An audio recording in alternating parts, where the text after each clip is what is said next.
I hope you're having a good night.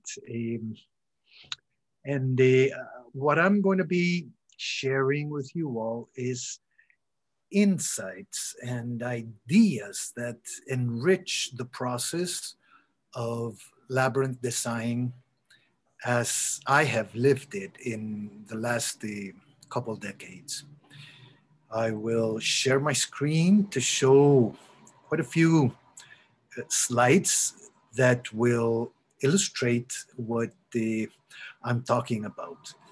And I'd like to start sharing my sharing the mystery of what I see from ancient times, the times that this classical labyrinth, the first depiction that we have is about 4,500 years ago. You know, look at how close that is to prehistory. And according to Jeff Saward, it could even come from earlier times. And that wouldn't surprise me because prehistory is being redefined. A couple decades, this site, Gobekli Tepe, was discovered to date at about 11,000 years ago before present. That's 6,000 years before Stonehenge, and maybe up to 50 times as large. So, you know, how primitive were they if they built these monoliths carved with animal figures and the like? So I wouldn't be surprised if the symbol of the labyrinth was inherited, was handed down by an older civilization. And this mystery is really interesting. And now I'm talking about the two labyrinths that they are the most popular. We have no record of who designed them or why. What was the purpose? What was their intention in designing it? If it was, in the case of the classical labyrinth, if it was hunter-gatherers that we understand as primitive, and we're seeing that they were not as primitive as we think they were, well, they were outgoing. They had paths to leading to destinations to find food or around places, around villages. But who came up with the idea of a path leading to the interior of self? For us, it is easy to understand now that we have labyrinths, but who came up with that idea? And in fact, I suspect that it was a female, because females in the hunter-gatherer cultures were the ones that started with precisely with culture. They had to take care of they had to nurse the babies and such, so they couldn't go hunting and the like. So they had, you know, they had to stay there and probably think about principles and destiny of their group. So I wouldn't be surprised that it was a female. And was it designed as a spiritual tool? Was there any geometry background, which I'm sure that must have been, because they are these geometries are just astounding. So I'm not landing this anywhere because it's going to continue being a mystery, but these thoughts follow me whenever I have to design a labyrinth. And what I envision as the elements of labyrinth design are, first of all, intentions. The intention of the owners, what do they want in their place, and what do they want as the user's experience to be. And then there's the intention of the designer, that needs to take a geometrical approach and look at site conditions and characteristics and available resources, among other considerations, to end up creating a geometry for an internal experience. So that's pretty much what we're going to be looking at tonight, with emphasis on the geometrical approach. And we're going to start with sacred geometry, which has been understood by great thinkers and authors as the forms, processes, and geometrical proportions that reproduce or symbolize the way the universe creates. So we have these geometrical patterns and processes that they explain crystals and the number of petals and flowers and the growth patterns and the proportions in human body and the way the universe creates and expands and the like. And there are several lines of thought. And in general, they establish a few forms and proportions that they say are sacred. And I love them. They really make me connect deeply. But there are other forms and processes that sometimes are not shown. So I like to explain my position as that any geometrical experience that moves my energy upwards to a higher frequency, that makes me connect, that makes me become a better person, to me that experience, that geometrical experience, is sacred. So that's what I understand. And it's going to be better understood if we talk about sacred symbols. Why are they sacred? Because when people look at the cross or the fish, or people look at the symbol for the Om or the Star of David, there is a connection with inner fibers. There's an author, that I forget her name, that they said that symbols connect directly to soul. And, for example, I'm a baby boomer, and whenever I see the peace and love symbol, my heart sings. I connect very deeply with that, and of course with many other symbols. So that's the reason why these symbols are sacred, but they're not sacred for everyone. Is everybody, each person has his or her own sacred symbols. And let's take a look at the energy of form to understand better the type of things that they enrich the design process. And a simple form, just a drop of water falling on a pond, creates a pattern of concentric circles that are expanding outward.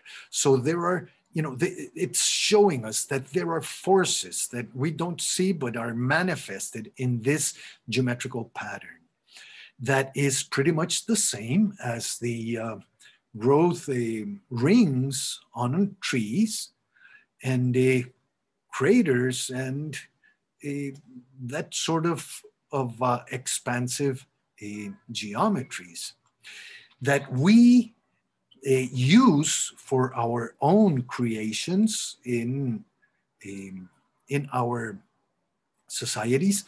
And look at this, even the short labyrinth shares that type of pattern.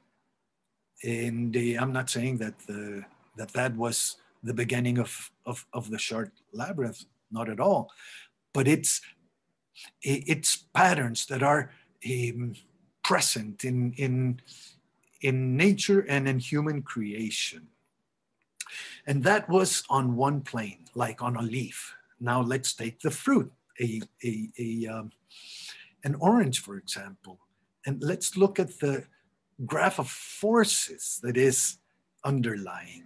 And we see that these forces are in equilibrium, and that there's this skin that is encompassing the whole volume of juice within, and that skin in the shape of a sphere is the most economical form. So nature is very economical. We will see some of this later. And the same thing happens with many other fruits and plants, and even our planet shares these same principles. And of course, we take advantage of that, and we then create water tanks or gas tanks that are based on these same graphs of forces that establish an equilibrium.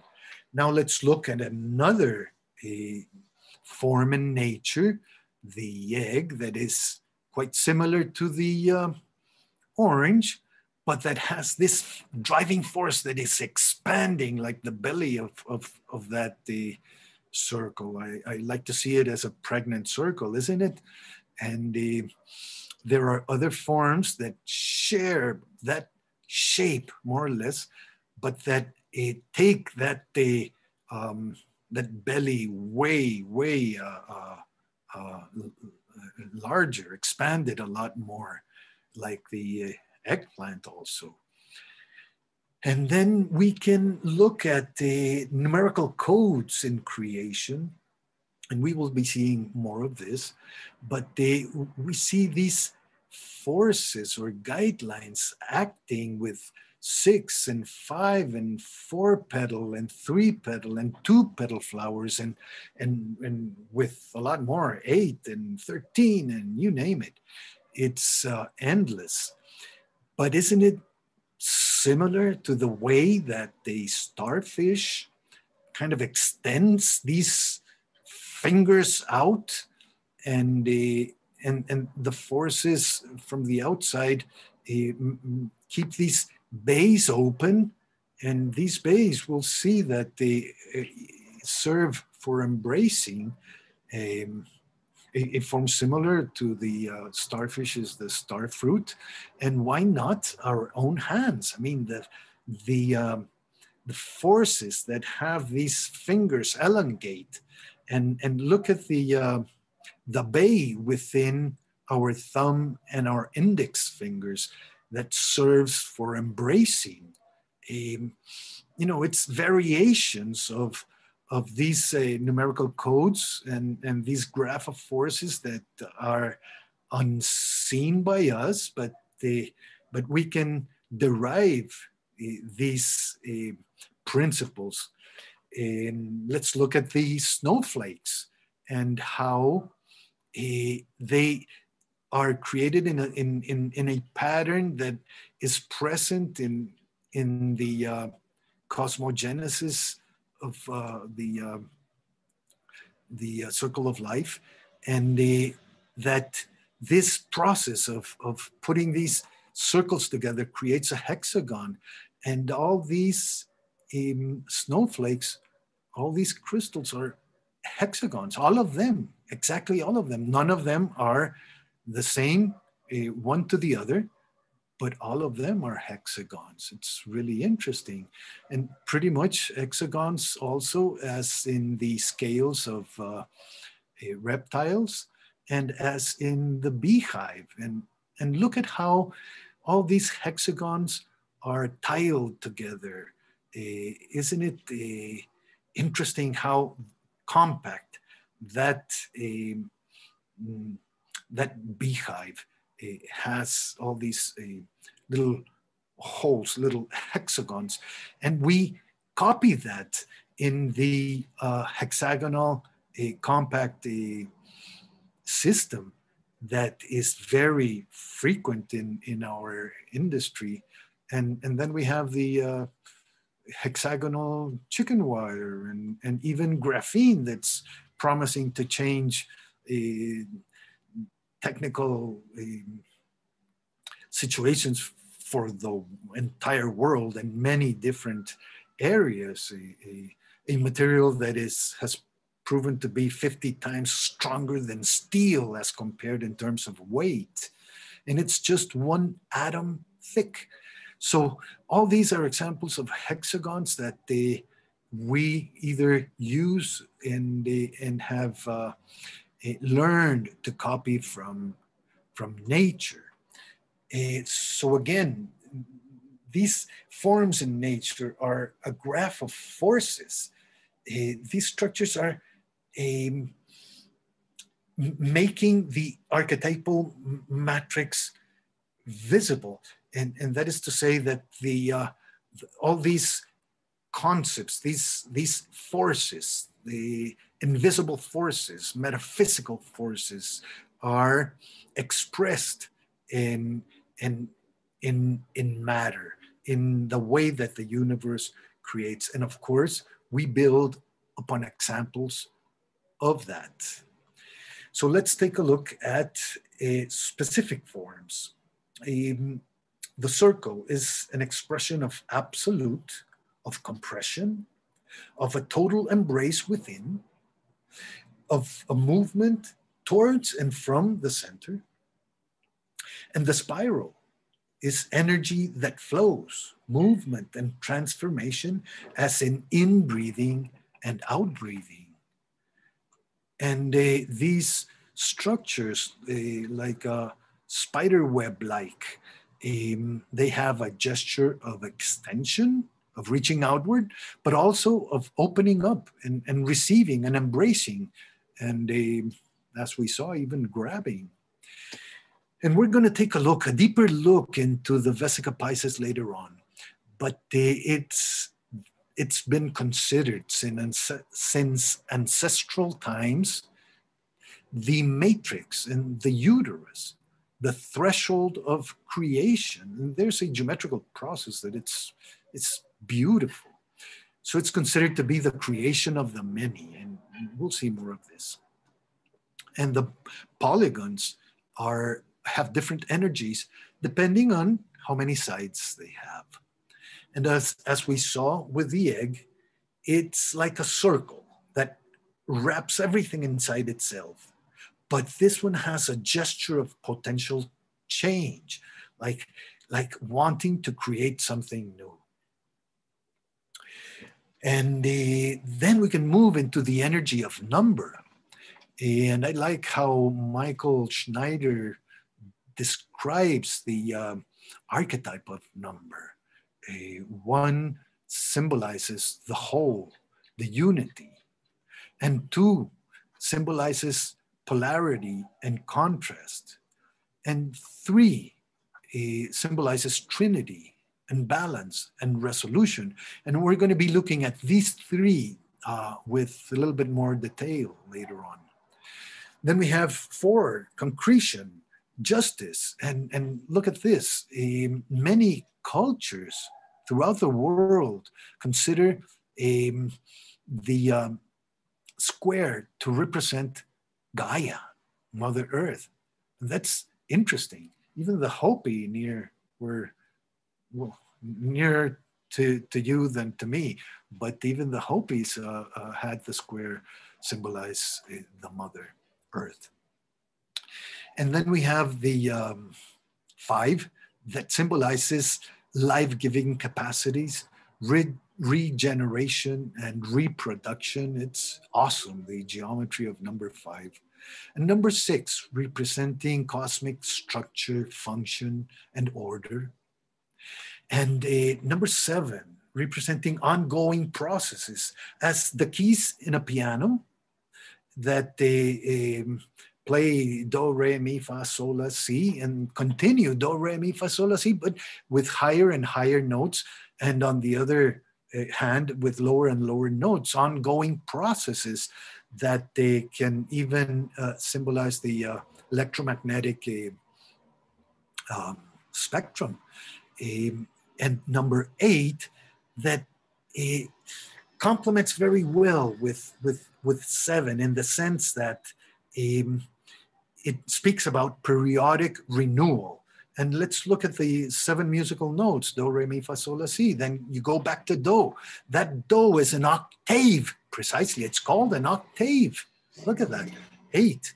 And so that sort of periodical renewal, that connection with a higher note, with a higher vibration, the same, but in a higher frequency.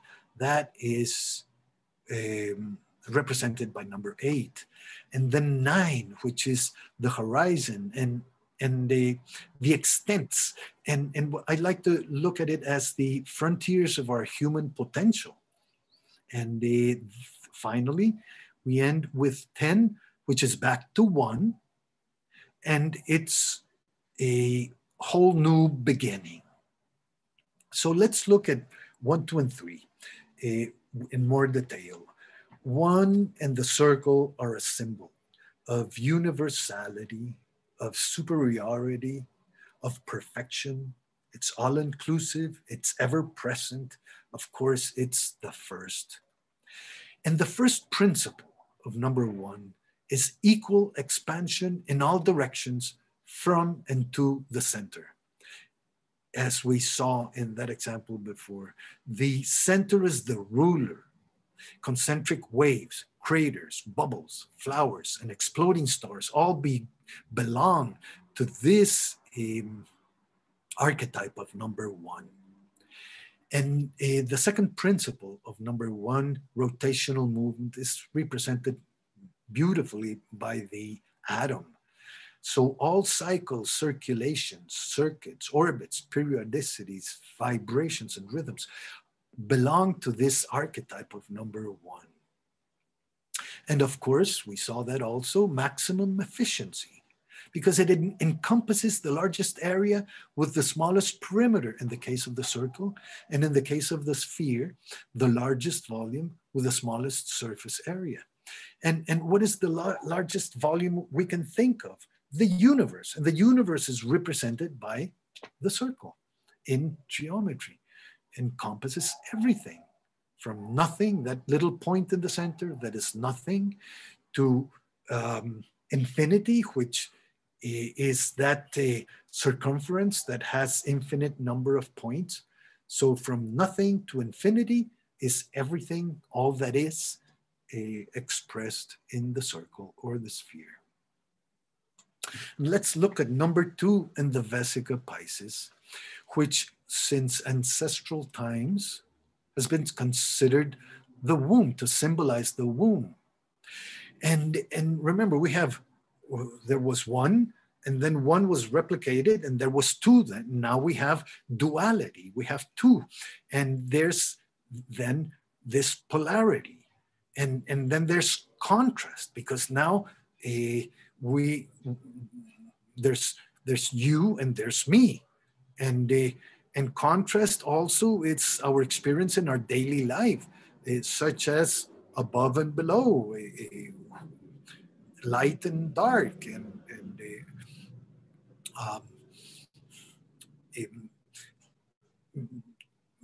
all these yin yang and male, female, and the like. But contrast, it's really interesting. Contrast is triggers evolution. And we can understand that if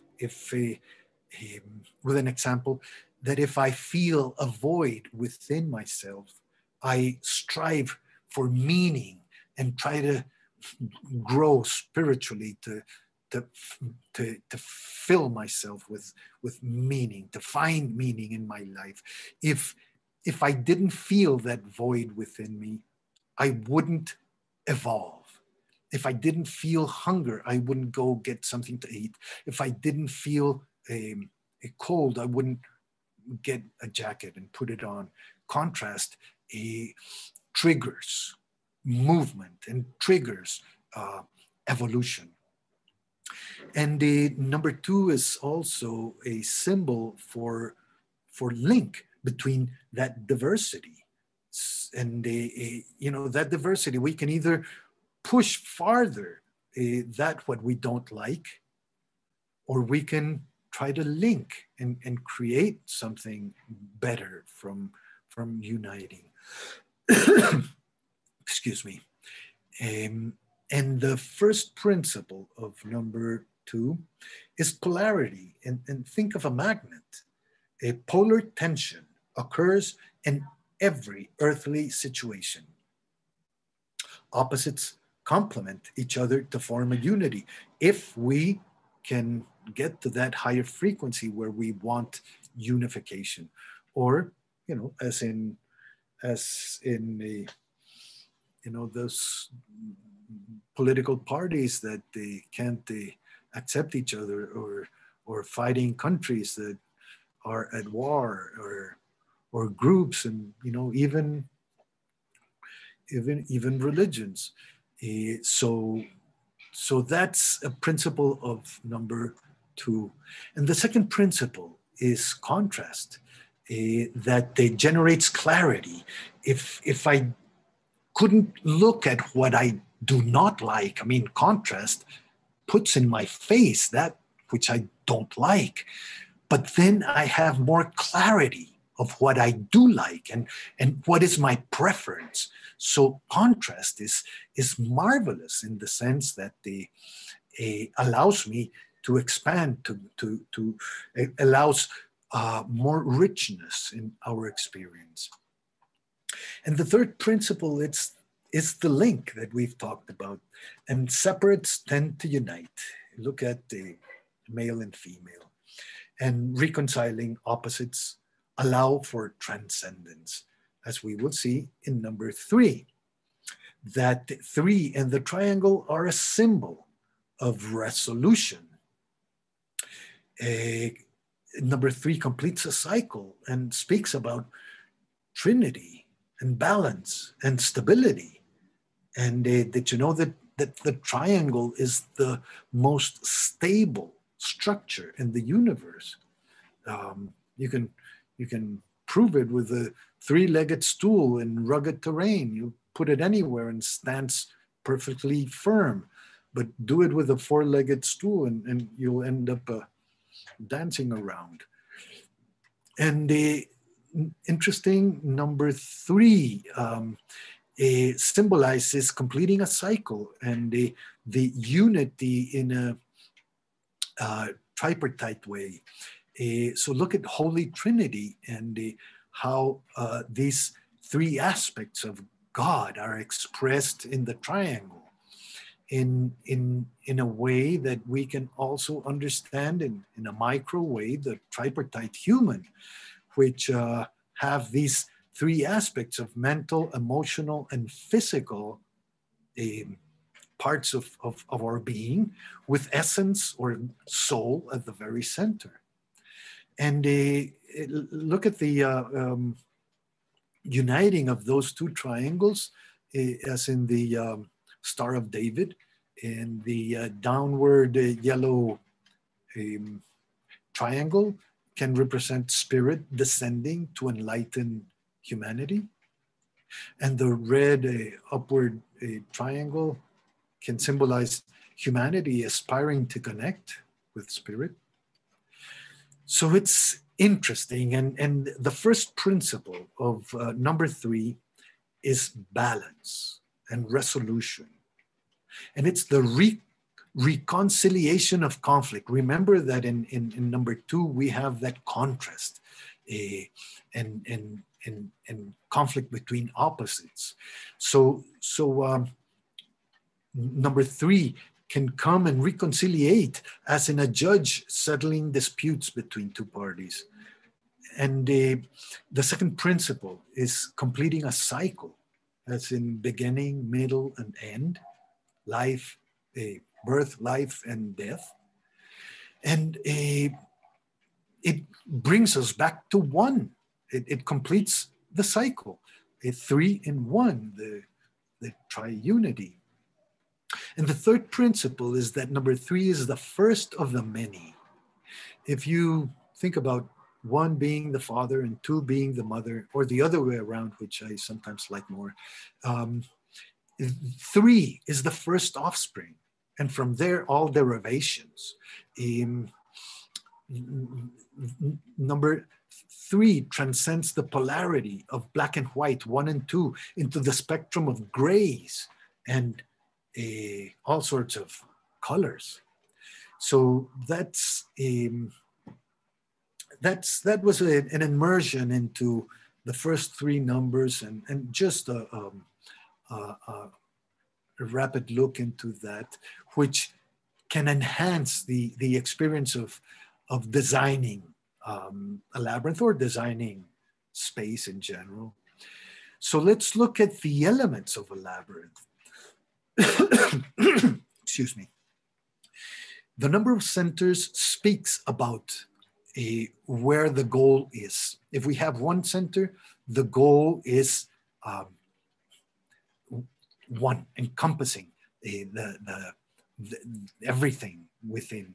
So in the classical labyrinth, we have the one center telling us that we are going to connect with essence. We're heading towards that center. If we have two centers, then we're talking about a contrasting, a polarity type of situation where two people can meet face to face, and as in a wedding, for example. And if we have three centers, we're talking about a tripartite situation where we're understanding a system or a whole through these three aspects. Or if it has 4 goals or 5 goals, then according to the number, we can interpret. And the second element of labyrinths is the partitions.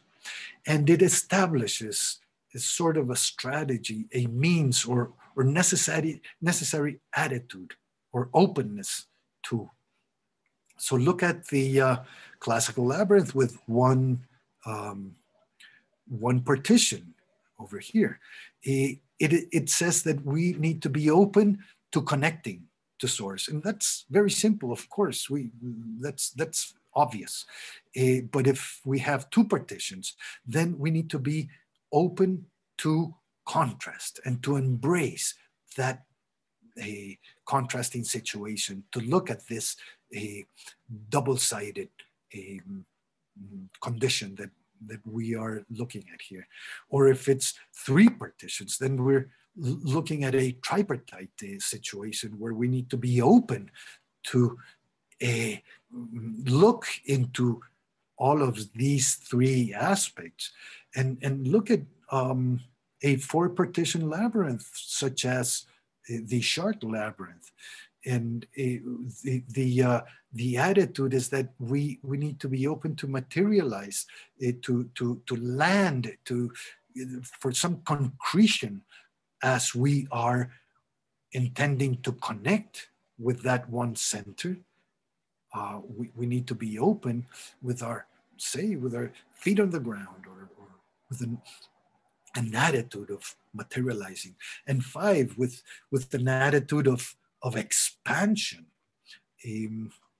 Then we have the number of layers, and I start with 5 because less than 5 is not functional. So if we have 5 layers, or layers indicate the scope of the experience, or that the trip is loaded with such and such an energy. So 5 layers indicate that the scope is that of an expansion, of reproduction. The 6 layers that the trip is going to be loaded with the crystal, with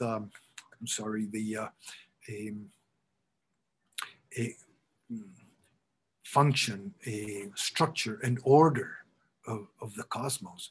And that 7, this experience is going to be within the scope of my personal growth process. And if it's 8 layers, that the trip is going to be loaded with a higher octave, with a higher connection to a higher frequency. And if it's 9 layers, then the scope of the experience is to connect with the extents, the boundaries of my human potential. And finally, as a form is another of the elements of a labyrinth, and we've seen a lot of that before. So we can look at now at trying to interpret the geometrical character of a labyrinth. So let's look at the classic labyrinth. It has one center, which implies that the direction is pointing towards spirit, toward essence. And it has one partition. That implies that the strategy is that of being open to connecting with essence. Simple, yes. But it has 8 layers, which involve an experience loaded with resonance in the higher octave, a higher perspective.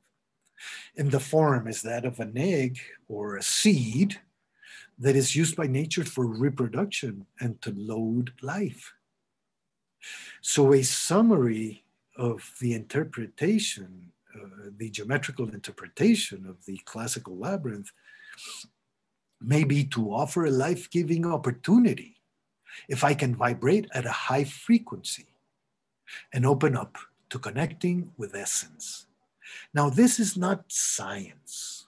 This is more like an intuitive approach with the elements, the geometrical elements of a labyrinth, but it's helpful in many ways.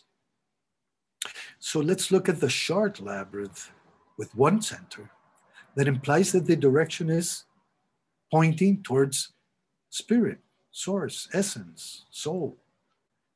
And it has 4 partitions. That implies that the strategy is to materialize or solve a project, a petition or idea, while I affirm the feet on the ground. And the 12 layers imply an experience loaded with the crystallized expression of divinity. And the form, the circle, is a closed shape that aims inward and promotes concentration, but that can also imply expansion from the center outward. So the short labyrinth offers a meditative opportunity to turn to and experience divinity as I submit my earthly requests, intending to land a solution and or a deep connection. So again, this is not carved in stone. This is just an interpretation, and it can be helpful. It can be nice, and it can help us to add meaning to certain geometries. So now we can take a look at geometrical archetypes, which are just suggestions that they come to us when we encounter the geographical features. So when we look at the sky, that evokes transcendence, right? And if we look at a mountain, that can evoke spiritual elevation, firmness, strength. Or if we are looking at the sea, then the direction may be not of expansion, but the other way around, of immersion, like when we have to focus on something deeply. And a cave can evoke nestling. And a harbor, that's pretty obvious. It's an embrace. And a promontory, when we're up in the mountain and we're looking out, that generates a sense of expansion. And in an island speaks about separateness. And we sometimes need separate time for ourselves to go in deep and work within ourselves in a quiet place. And then we come out from there rejuvenated and revitalized and reconnect with everyone. And then the creek that expresses flow, of course, and also speaks about that tripartite cycle that is evaporation and condensation and precipitation, right? So these are things that geography can evoke. The name is Geographical Archetypes. It's kind of a strange name, but these are the sensations that can generate the geography. And there are other archetypes like cardinal directions, north, south, east, and west, or the elements, earth, water, air, and fire, or the acupuncture points of the earth that we can discover, and more archetypes. And they're generally relating to seasons, to colors, to emotions, to energetical aspects, and more. And we need to look at the site when we're wanting to design a labyrinth or any structure. And we need to consider the land as sacred with its own features, its own inner structures, its own energy. And we can try to understand that the earth energy that is present, sometimes called telluric, and it's good that we ask the land. And in that asking, we can many times come up with great solutions.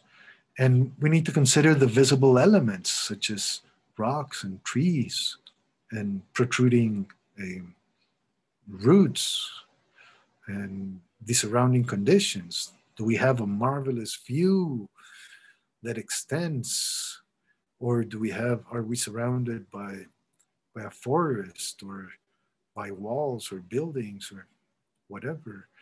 And are there available materials that we can use, such as rocks or whatever, among other considerations? And all these aspects have been developed by great authors in books that I recommend that you look at.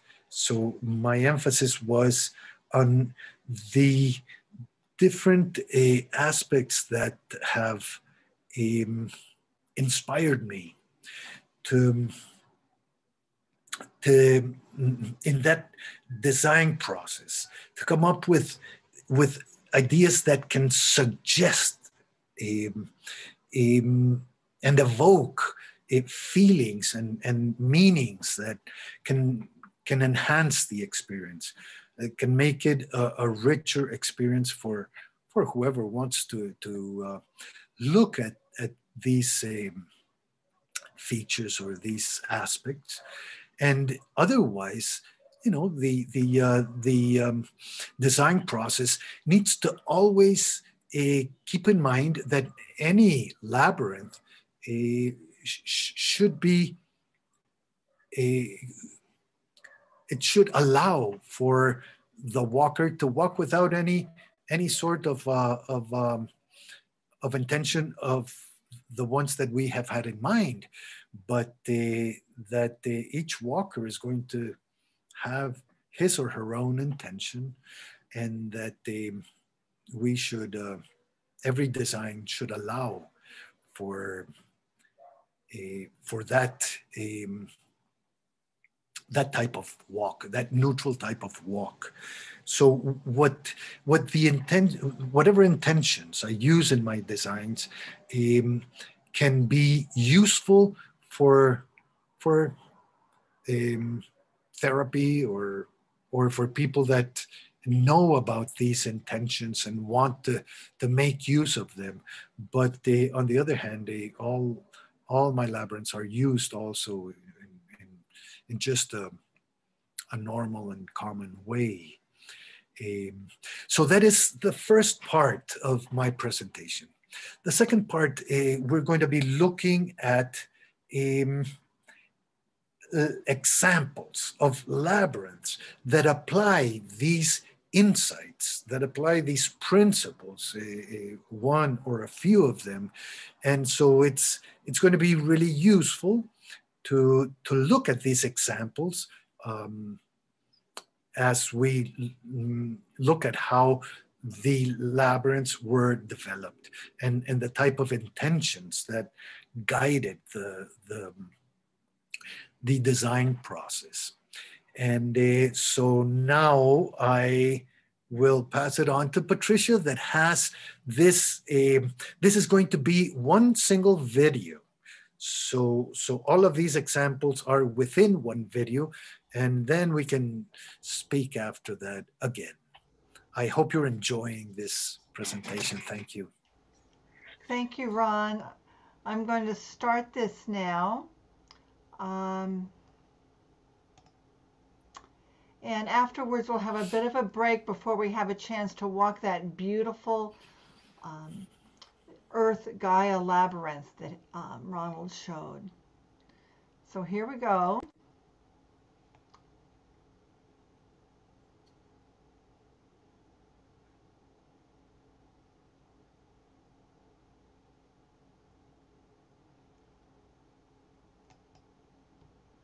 I'm having trouble getting it to go. Okay, there we go. Let's now look at examples of how some of the previous guidelines can be applied to labyrinth design. Keeping in mind that labyrinths will always be used by people according to their own intentions, so the guidelines may serve certain purposes, but must be neutral enough to allow for a normal experience. The owners of My Way Labyrinth had the intention that school kids develop consciousness of being and respect for the environment. Building upon that, as a designer, my intention was to create a story for easy assimilation. The geometrical approach was an organic response to the site and to utilize some of the geometrical archetypes we saw previously. Rocks and topographical features were the available resources at the site. In the following My Way Labyrinth, trees, rocks, and topography play a major role in defining the path. Topography limits the design, but instead of a limitation, we saw advantages in what is called geographical archetypes. A promontory that generates a sense of expansion, the easiness of a downward slope, and the determination evoked by an upward slope, the reverence for a grandfather tree, and the dignity of an omphalos or navel stone allowed for an inspired design and a nice story. The owners of this property, with quite a slope, rocks, and plenty of trees, also own a school and wanted a labyrinth for children and teenagers to explore their inner world. So we created a story for an initial guided walk. A first stage of the journey is dedicated to honoring the big old tree and the surroundings, my external world. A second stage is a reminder that the purpose is to explore my center, my inner world, hence the full embrace to the center of the labyrinth. Following is a winding segment for identifying where I am at this point in life, until a twisting point is reached, to shift my attention to where I want to go. A first diversion takes me to a ridge between two trees, suggestive of expansion and multiple possibilities ahead, followed by another two downslope diversions, as if wondering, should I go this way or that other way? The last upward slope segment, ending in the center, is a reminder that whichever route I take in life will be fine as long as I stay true to my center, my inner being, my essence. There, I sit in silence and assimilate. The center was defined by a rock that we perceived as an acupuncture point and called it the navel stone.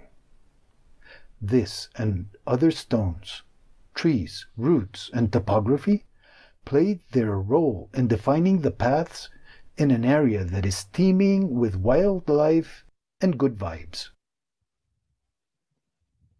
The university's intention was that Serenity Labyrinth became a space for respite and to allow for gathering.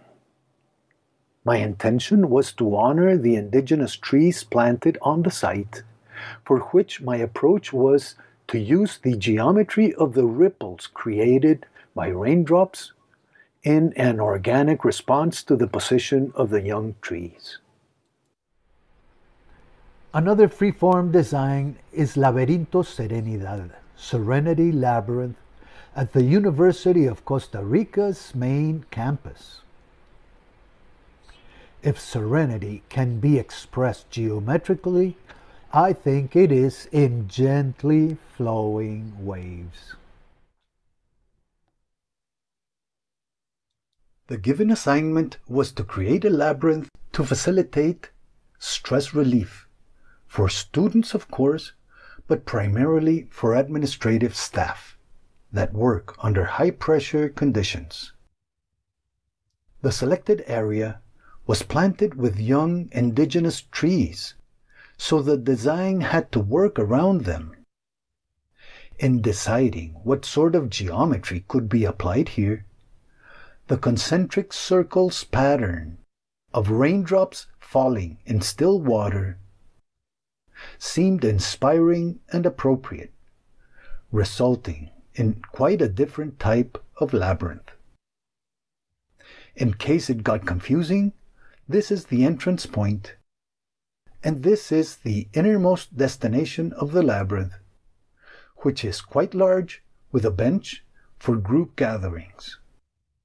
Happily, it has fulfilled the purpose of allowing a space for respite and serenity. For the Spirals of Life Labyrinth, the university's intentions were to assist students in making career choices by way of lifeline consciousness. My intention then was to utilize spirals that symbolize movement and transformation, and cycles that symbolize recurring events placed around the trees in the site.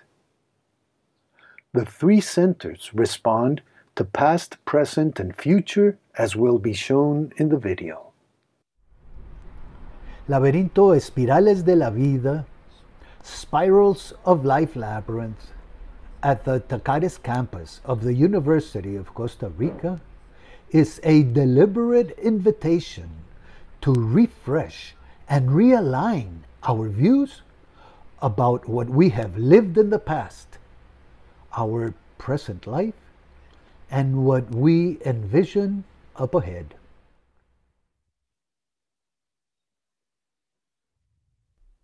Everything in life can be seen from a perspective of cycles. A day is a cycle. A meeting is a cycle. A relationship is a cycle, as well as my whole life. Cycles that are working well are like upward moving spirals. And the contrary is true for those that are not doing as well. Cycles and Archimedean spirals are the geometrical elements used for this labyrinth. We all want to experience better and better cycles in our lives, and the key to that is to make sure we sustain an ever-increasing frequency level as compared to the level at which we opened each cycle. 3 spirals suggest specific cycles such as where I come from, where I now am, and where and who I want to be. I can progress through this labyrinth, giving new meanings to old cycles, reaching for new intentions to present ones, and formulating new visions of who I want to be. And even if I don't have all the answers, I remind myself that in my never-ending now, I intend to be an increasingly authentic person with a constructive attitude. One interesting element is this section without a way in or out. As in Robert Frost's poem, it can suggest the road not taken and what I can learn from missing good opportunities due to fear of going off the beaten path. A dear friend, psychologist, says she also likes this other meaning. In some circumstances, I can believe that I am at a dead end, but I only need to take a step to the side and resume the direction I want to give my life. If the meaning we have given to events in our lives serve us well, let's keep walking. Otherwise, we can change it for another meaning that suits us better. It is a relief to know that any interpretation we give to events in life depends on the eye of the beholder and can be changed. The following 4 labyrinths are all based on the Vesica Pisces geometry. So let's get started with an introduction to the Vesica Pisces. The Vesica Pisces is formed by the intersection of 2 identical circles, each touching the center of the other. It is easily understood as the common ground between 1 and 2. Since ancient times, it symbolizes a space of connection and an opening to the womb, hence a symbol of fertility and the threshold of creation. It has also been considered the passageway from the one to the many, the portal through which all forms and patterns of our universe are created. It has been widely used in sacred art, in many cultures, in heraldry, and in architecture, mainly from the medieval period. This construction process based on the Vesica will seem familiar to many of you.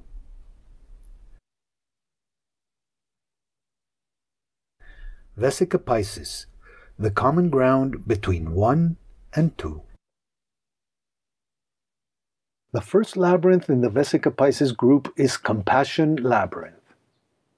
The university's intention was to have an area for creative play and also to create a tool for teachers to address the problem of bullying. With a minuscule budget and such an enormous problem, this seemed a tremendous challenge, but we managed. 2 centers allow for 2 persons facing each other, while the 2 partitions enhance the contrasting effect. 4 layers point towards materializing or landing a solution. The psychologist in charge of the preschool facility of the university said he wanted to address early on the problem of bullying, a big issue in educational institutions. We agreed that one of the characteristics of bullying is lack of compassion, and to attain it, developing empathy is a first step. The geometry of the Vesica seemed to serve well for this purpose. We came up with this very simple mirror labyrinth as a game for kids to walk the path and at the center face each other and play. Play guessing what the other child was thinking or feeling. The focus is to entice them into getting into the other's shoes. Just a game as a start, but a game that reaches far into creating consciousness of not me, but the other. At an adequate moment, the teacher would ask the kid that was bullying to play the game and sense what the facing child was feeling. That's when the real work started. Therefore, it is used as a means to sensitize children and develop empathy, the basis of compassion. The university counselor says it really works and has even been used in a grieving process and between parents and child. Laverinto con pasión. Very basic, but with deep implications.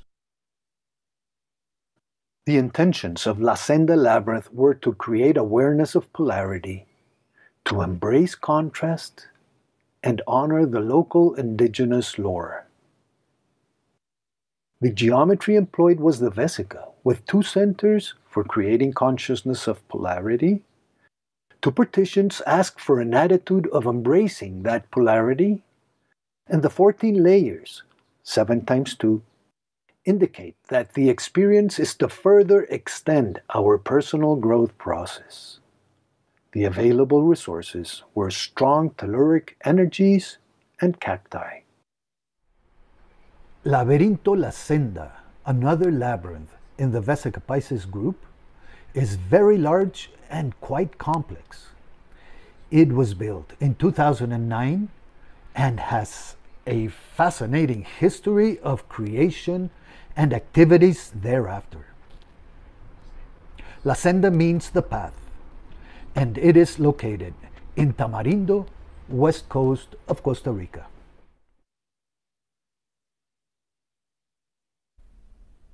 A late good friend and dowser, Sergio Salas, identified these 2 great columns of energy, one masculine and the other feminine, on this site and asked me to design a labyrinth. 2 centers call for a Vesica Pisces type of solution. After a complex process requiring incursions from one side to the other and a central integration of both sides, as will be shown later, we came up with this design. This may be the largest contemporary labyrinth in the world, with a length of almost 2 miles. While large doesn't make it better, it is visited daily by people looking for a prolonged meditation. It is planted with cacti for attracting life force according to our tropical original peoples' lore. The following graphs show the separate paths according to the 3 tracts of the labyrinth.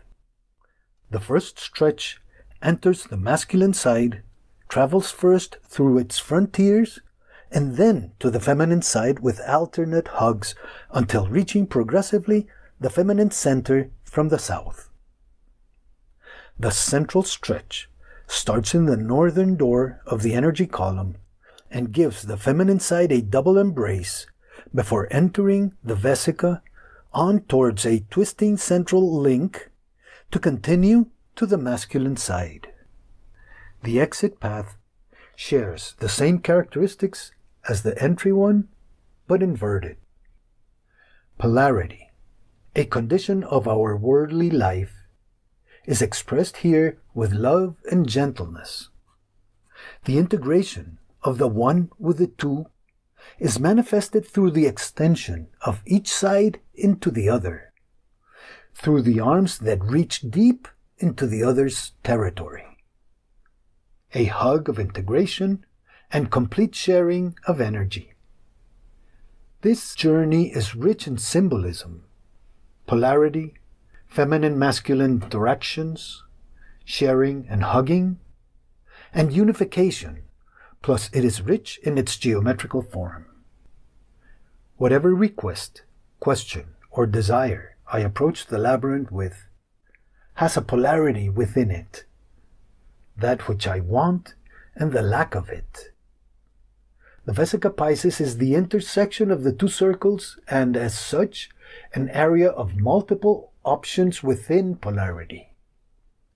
That is the reason why entrance, exit, circuit changes, and turns all happen within the Vesica.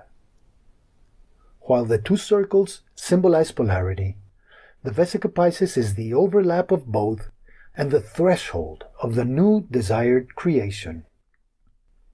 The owners are experts at creating events in the labyrinth, such as yoga retreats, music festivals, live art presentations, and gourmet dinners, which include eating the flowers and cacti of the very labyrinth. Awesome place. The intentions for the Person Essence Labyrinth were to create a tool for coaches to work with this attachment and to facilitate awareness of who I really am way deep inside. I used the Vesica as a means for having 3 stations on the way, as will be explained in the video. I really like this labyrinth as a tool to free ourselves from beliefs and physical and emotional patterns that don't serve us well and block the emergence of our greater potential. This is an interesting proposal based on the perspective of several authors that a human being has 3 earthly bodies: physical, emotional, and mental, plus an essence which is eternal. Any problem or discomfort can be located in at least one of the 3 earthly bodies. If I could disassociate myself from the distress, anger, for example, I could allow the emergence of a greater potential that presently cannot manifest itself because anger or other attachments block it. This labyrinth is a tool for disattachment. The basic pattern is the trefoil, and it unfolds in complete correspondence. All 3 circles have a center, as in the stations of a pilgrimage, for short reflections on the way to the destination. The idea is to neutralize obstructions as follows. I walk into the labyrinth, and in reaching the first station, I say, I am experimenting this physical thing, but I am not that. I am more than that. At the second station, I say, I feel this emotion, but I am not that. It's just something happening to me, but I am more than that. At the third station, I say, I think this and believe this, but that is not me. I am more than that. At arriving at the center of the labyrinth, I may say, I am experimenting all those things, but I am not that, nor the other. So what am I? Who am I? This experience can be a great step into an interior journey towards growth and fulfillment. This type of questions can allow the emergence of a greater potential. Finally, the intention of Earth Labyrinth was to celebrate Gaia and its life-giving capacities while moving towards creating the life of my dreams. It is based in the sacred egg, a form with a gesture of potential change and life-giving capacities, a figure obtained through the Vesica. It has one center, which points to connecting with essence, Gaia, or spirit, 2 partitions that evoke embracing contrast, and 9 layers which indicate that the scope of the experience is to reach the boundaries of my human potential. Let's remember that contrast is constantly present in our day-to-day reality. That puts in front of our face that which we want and the lack of it.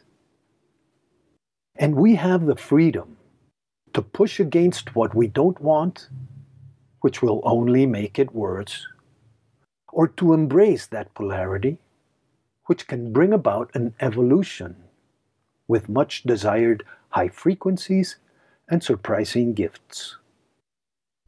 From the geometric perspective, the design starts from the Vesica and derives into an X shape, a figure whose energy is to contain everything inside, like the circle, but with a gesture of expansion, of reproduction. Its shape, sometimes likened to a pregnant circle, indicates that it is in a transformation process, creating something new. The circuits are then created in accordance to those basic circular segments. This figure was born from polarity, and further still, the 2 partitions, one which generates the entrance and the second, which generates the circuit changes on the opposite side, evoke our earthly condition of contrast, yin-yang, abundance, scarcity, from which we can, if we assume a constructive attitude, embrace that contrast and achieve balance. This labyrinth evokes the expansion and creation of something new. It is called Earth to honor Gaia, our mother, from which we were created and where we can create the life of our dreams.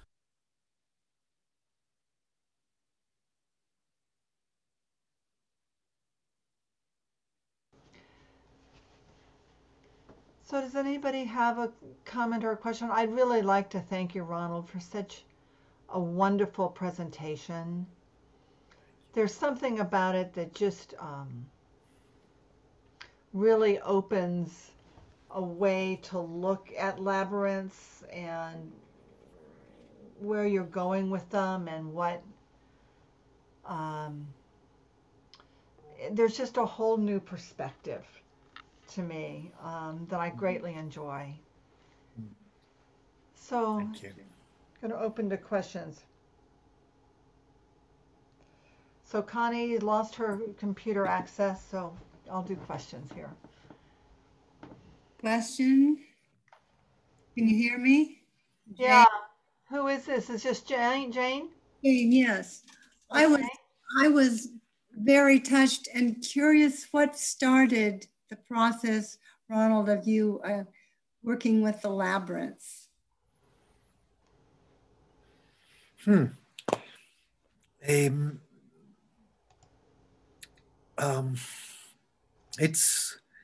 It's a long process. I need to start when I was 13, and I learned meditation with a candle, and I was introduced to the first type of geometrical symbols, and it fascinated me.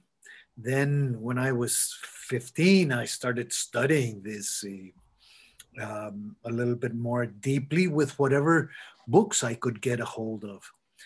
I studied architecture, and in architecture, very, very lightly, we saw a little bit of the symbolic geometry or sacred geometry that was used by some architects. Not much.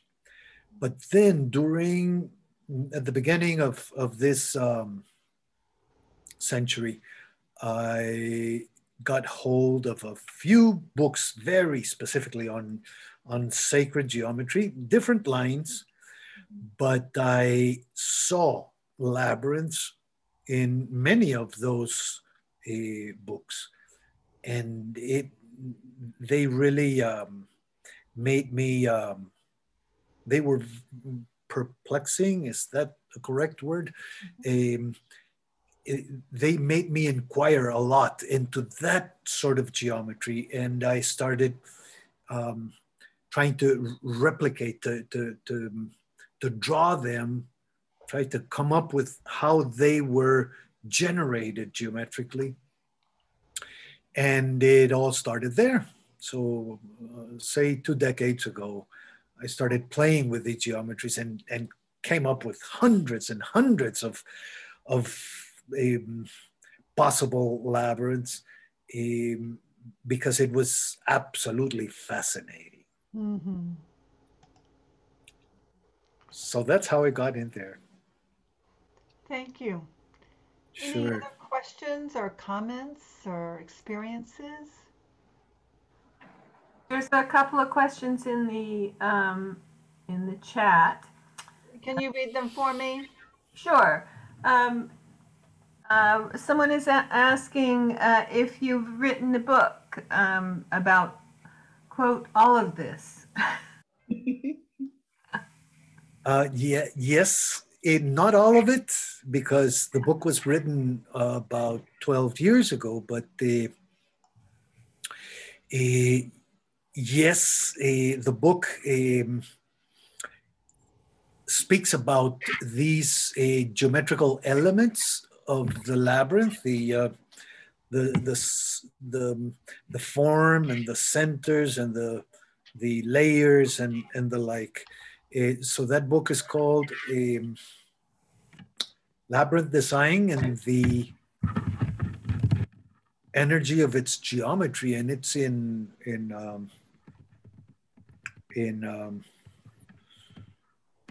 what should we call it? Amazon. And I just put a link to it and the name of it in the chat. Okay, thanks. Yeah. So Connie, I perused the book and Connie read it and just loved it. So it's a Kindle book in chat and in Amazon, and I just put it in the chat. And I'm also going to put in the chat the link to all these wonderful videos that Ron gave us. I'm going to do that in just a minute. Is there another question? Yes. There's one I actually put in the chat was you talked about asking the land. And I just wondered if you could briefly talk about how you go about that process with you and your team when you're looking to design a new. Great. It's a very, it's a right brain approach. It's not I mean, English is not my mother language, so I get confused sometimes. It's not a rational approach, but it's more like an intuitive approach. So when I look at the site, I start walking around and trying to feel what the character of each part of that site expresses and asks for. It's not a conversation. It's just a feeling approach, and many times when the owner has said, "I want a labyrinth over there," and I start walking and I say, no, I don't feel this is the place. And, let's keep walking. Let's look. And we end up with another place that really feels a lot better. So it's intuitive. It's on the one hand intuitive, but on the other, it can be supported with, rational thoughts like, hey, listen, we're very close to the road or to the sidewalk. Why don't we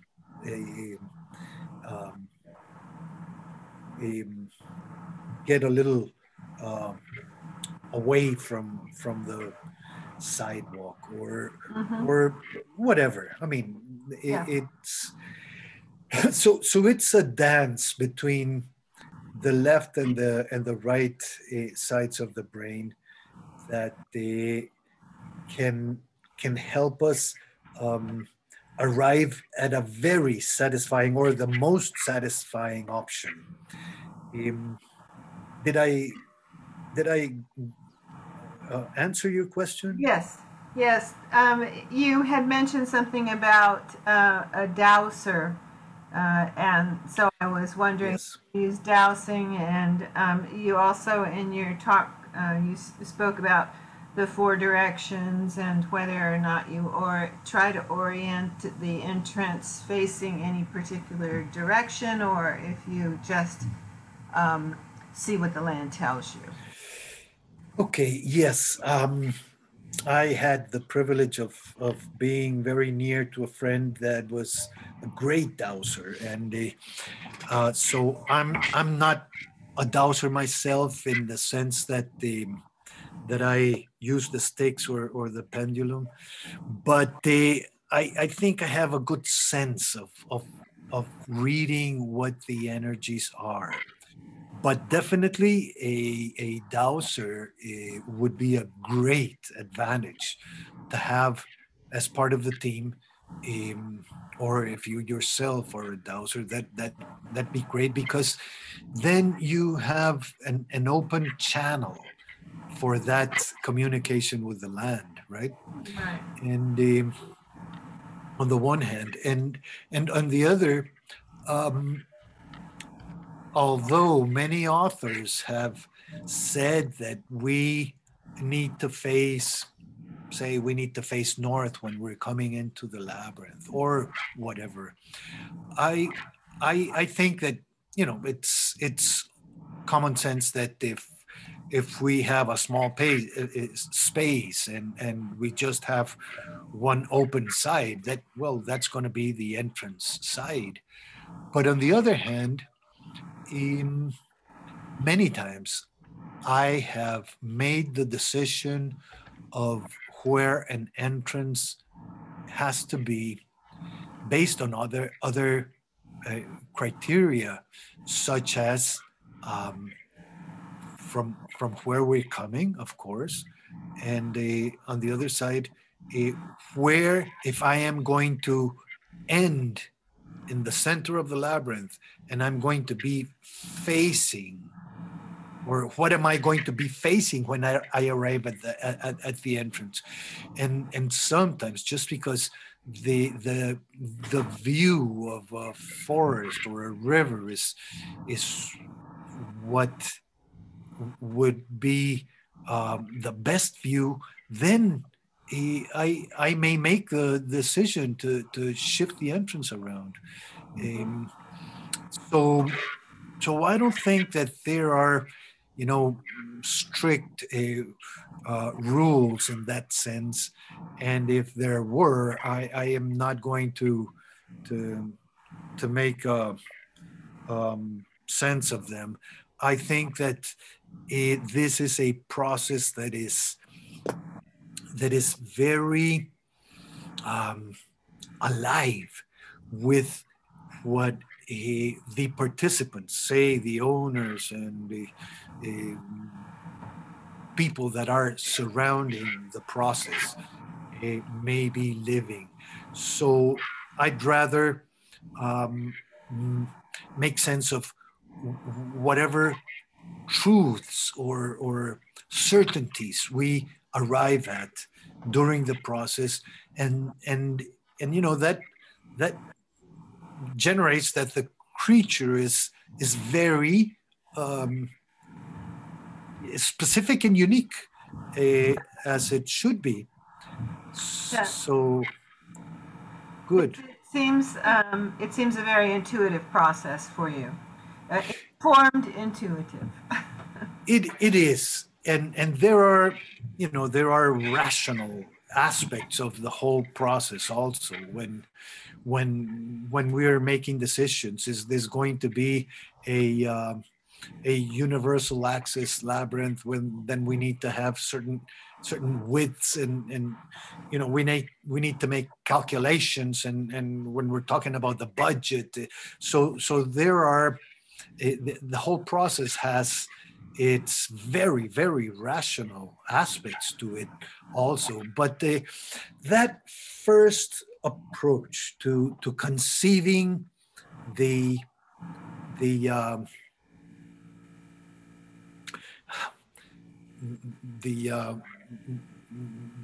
the core, or the concept of that creature is what is so important at the very, very beginning, or in the first phases of it, right? Thank you so much. Thank Sure. you. Sure. So we're a little bit over time. Good. So I think, and I would like to thank you so much for all your beautiful pictures and your beautiful work. And, Thank you. you know, it was interesting. In many ways, it was a very intellectual discussion. But at the end of it, my mind felt incredibly quiet. My body felt incredibly quiet. I didn't feel overloaded. So there was something about the flow and all those images and thinking about how they affected us that was actually very meditative. It was a very interesting combination talk. So I really Thank you. appreciated. Good. And thank you so much, Ronald. And Connie is back with us, and she is going to do a short closing time for us, so that, and just so that you know, I have put in the chat um, the link to Ronald's book and his website, the link to all these wonderful YouTubes.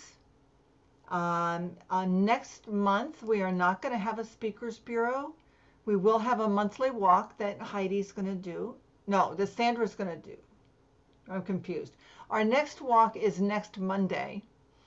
Our monthly walk is next Monday that Sandra's going to do.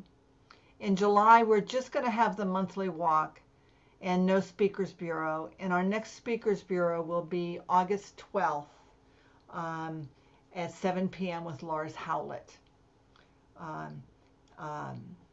And I've put up there how you could make a donation if you would like to do that.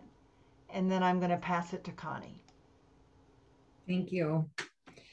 And now comes the time for all of us to disperse. May we go with gratitude for this group of spiritual beings who have gathered this evening to take in Ronald's wisdom and the new perspectives he's brought us about labyrinths and sacred geometry.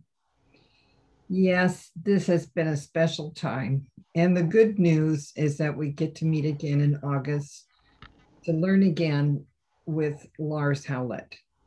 May we all go back to our lives with a new vitality and understanding that our relationship with the labyrinth is an ongoing unfolding of sacred support for us in this lifetime.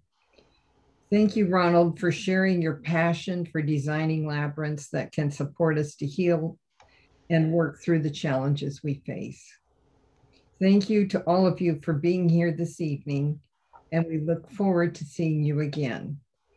May we all let go of this connection with love and gratitude. Namaste. I realized you weren't there. So anyway, I'm really pleased. It went so well. What a beautiful presentation. It was a beautiful presentation. We'll send him a wonderful card and emails with much gratitude. Yes. Okay. Thank you, Pat. Thank you. You take good care. Thanks.